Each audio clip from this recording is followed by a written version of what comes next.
مبين إني آمنت بربكم فاسمعون قيل ادخلوا الجنة قال يا ليت قومي يعلمون بما غفر لي ربي وجعلني من المكرمين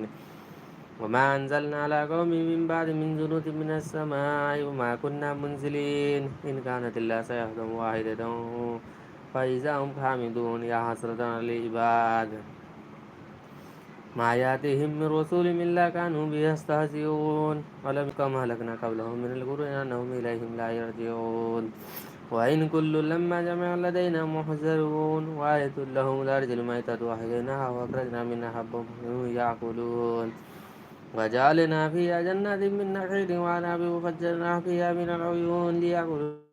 من ثمره وما عملته أيديهم أفلا يشكرون سبحان الذي خلق الأزواج كلها مما تنبت الأرض ومن أنفسهم ومما لا يعلمون وآية لهم نسلخ منه النهار فإذا هم مظلمون والشمس تجري لمستقر لها ذلك تقدير العزيز العليم والقمر قدرناه منازل حتى أدرك الأرجون القديم لا الشمس ينبغي لها أن تدرك القمر ولا الليل سابق النهار وكل في فلك يسبحون وآية لهم أنا حملنا ذريتهم في الفلك المشحون وخلقنا لهم من مثله ما يركبون وإن نشأ نغرقهم فلا صريخ لهم ولا هم ينقذون إلا رحمة منا ومتاعا إلى حين وإذا قيل لهم اتقوا ما بين أيديكم وما خلفكم لعلكم ترحمون وما تأتيهم من آية من آيات ربهم إلا كانوا عنها معرضين وإذا قيل لهم أنفقوا مما رزقكم الله قال الذين كفروا للذين آمنوا طعموا من لو يشاء الله أطعمهم إن أنتم إلا في ضلال مبين ويقولون متى هذا الوعد إن كنتم صادقين ما ينظرون إلا صيحة واحدة تأخذهم وهم يقسمون فلا يستطيعون توصية ولا إلى أهلهم يرجعون ونفخ في الصور فإذا هم من الأجداث إلى ربهم ينسلون قالوا يا ويلنا من بعثنا من مركزنا هذا ما وعد الرحمن وصدق المرسلون إن كانت إلا صيحة واحدة فإذا هم جميع لدينا محضرون فاليوم لا تظلم نفس شيئا ولا تجزون إلا ما كنتم تعملون إن أصحاب الجنة اليوم في شغل فاكهون هم وأزواجهم في الأرائك متكئون لهم فيها فاكهة ولهم ما يدعون سلام قول من رب رحيم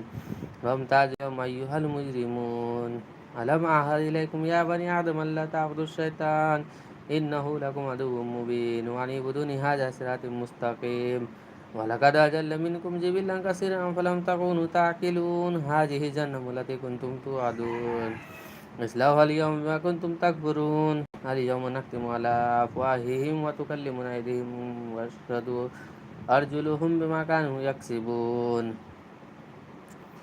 ولو نشاء لطمسنا على أعينهم فاستبقوا الصراط فأنى يبصرون ولو نشاء لمسكناهم على مكانتهم فما استطاعوا مضيا ولا يرجعون ومن نعمره نكس في الخلق فلا يعقلون وما علمناه الشعر وما ينبغي له إن هو إلا ذكر وقرآن مبين لينذر من كان حيا ويحق القول على الكافرين أولم يروا أنا خلقنا لهم مما عملت أيدينا أنعاما فهم لها مالكون وذللناها لهم فمنها ركوبهم ومنها يأكلون ولهم فيها منابع ومشارب أفلا يشكرون واتخذوا من دون الله آلهة لعلهم ينصرون لا يستطيعون نصرهم ولهم جنود مهزرون فلا يحزنك قولهم إنا نعلم ما يسرون وما يعلنون أولم ير الإنسان أنا خلقناه من نطفة فإذا هو خصيم مبين وضرب لنا مثلا ونسي خلقه قال من يحيي العظام وهي رميم قل يحييها الذي أنشأها أول مرة وهو بكل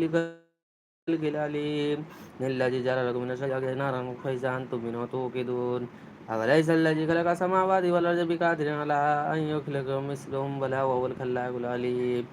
إنما أمره إذا أراد شيئا أن يقول له كن فيكون فسبحان الذي بيده ملكوت كل شيء وإليه ترجعون